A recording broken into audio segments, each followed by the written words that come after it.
Welcome, ladies and gentlemen. I want to appreciate you so much because of your great support. Now, Mkora Sonko has come out to expose William Ruto badly. As I was just reading a certain reply, I realized that Sonko is not a happy man in Kenya Kwanza government. So I want us to read whatever Sonko said through a certain tweet that Sonko saw in his Twitter timeline, and he decided to reply. And this tweet that made Sonko to come out explain clarity is this tweet.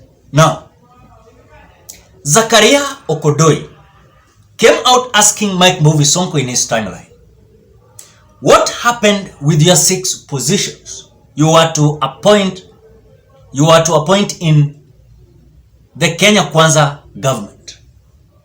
Guess what Mkora Sonko replied? He said this: Walinienjoy but hakuna shida.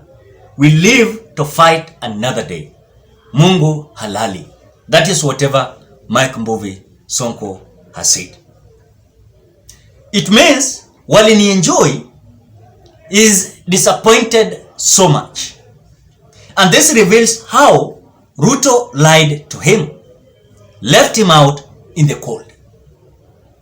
Our expectation was so high towards the former county governor, Mkora Sonko, that he was going to be finally appointed either CS, cabinet minister, principal secretary, chairman of a certain parastatus or organization. But as we speak now, this government has left him out when it comes to the appointments, despite a promise and agreement he made with William Samoei Ruto's government prior to August 9th general election polls.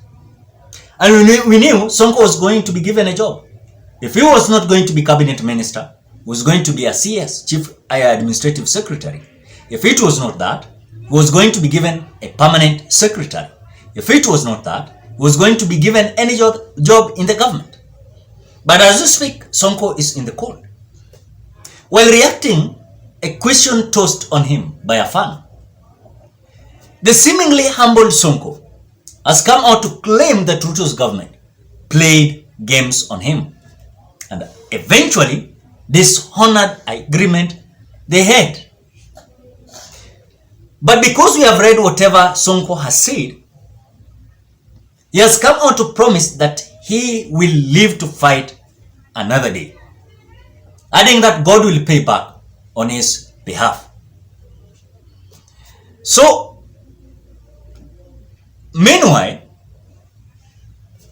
as the fan was responding to Sonko's post, who was reacting on former President Uhuru Kenyatta storming Jubilee Party headquarters at Kileleshwa today after chaos broke out involving 2 factions, one led by Jeremiah Kioni and one led by the one Kanini Kega.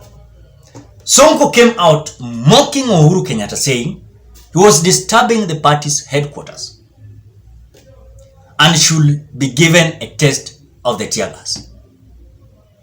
And this whatever he said. Hiki kifoma president kinasumbua pale Jubilee headquarters. Sikikule tear gas kidogo. That is what he said. In the agreement made in July 2022, Sonko came out announcing position he was offered. He came out clear after defecting to Kenya Kwanza. And Ruto also gave him a token for joining the coalition. And Sonko came out revealing that he had been promised 6 appointive positions in Ruto's government. That is what he said. And this is the MOU he wrote in his Twitter handle. If you are with me, na mnipe baraka zenyu, then I will be singing this government agreement in the next 2 hours. Below are the positions offered to me and my people as captured in the engagement agreement, MOU. Sonko wrote on his Twitter page after decamping to Ruto's camp in July 2022. Among the positions Sonko claimed to have been promised during the agreement include: number 1, CS national government. Number 2, PS national government. Number 3, 4 ambassadors. Number 4, 3 CECs, Mombasa County. Number 5, 3 chief officers, Mombasa County. Number 6, 2 CEs, Nairobi County. Number 7, 3 chief officers in Nairobi County. I mean, all these things. He was promised. All these things. He was promised. At the same time Sonko was being promised this, I realized something, that Sonko was clearly and absolutely was being played. After all, there was nothing William Ruto was going to lose. Either Sonko was to join him or not to join him. You know, something that Sonko never came out to know about whatever William Ruto played very well was about the tactical procedure on how he came out claiming that he was going to be so much impactful when it comes to the coalition of William Ruto. But he never knew that what William Ruto was playing was that, after all, Sonko was not going to give him a gain, or Sonko was not going to give him a loss. So for him, it was just to play a game as long as he is in the politics. That is what William Ruto did.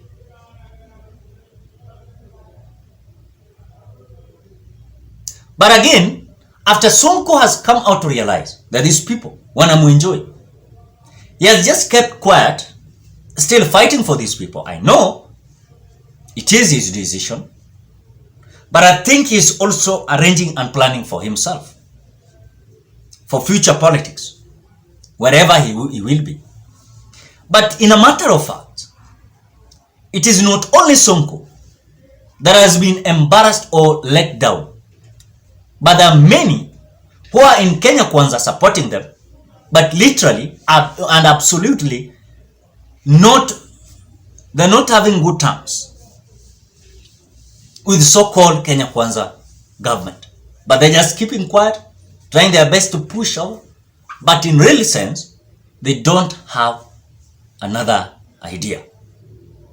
For them, no option but to support William Ruto.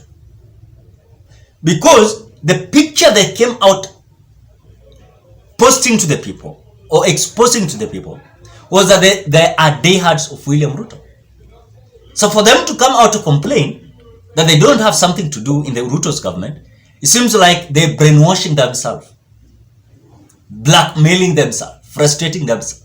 For them, the only option, continue worshipping William Ruto, bowing before him, but you have nothing in the government of William Ruto.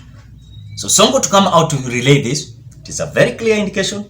He has come out to express his concern as much as we are concerned again. But the truth is, William Ruto is a politician that plans heavily on those who are likely to support him. You must give them some. Those who are likely to give an impact in his politics, he must support them absolutely 100% sure. And he must give them something. But if William Ruto has noticed that when you join him, nothing is going to be added, when you exit his camp, he's not going to lose anything. Now, he can use you the way he wants. As much as you're fighting for him, as much as you are there to be seen, as much as you are pressing hard to make him a mileage, he don't care. What he cares is just using you, and you yourself, you're using yourself. At the same time, William Ruto is using you. So if we enjoy Mike movie Sonko was a very clear indication that, man, at times, you must make a wise choice. I don't say that Sonko never made a wise choice, but he came out bragging before even things went as he was expecting. So that was the text that Mike Mbuvi Sonko exposed William Ruto. Ladies and gentlemen, what are your thoughts? Drop your opinion at the comment section below. Otherwise, bye-bye till you meet on another video.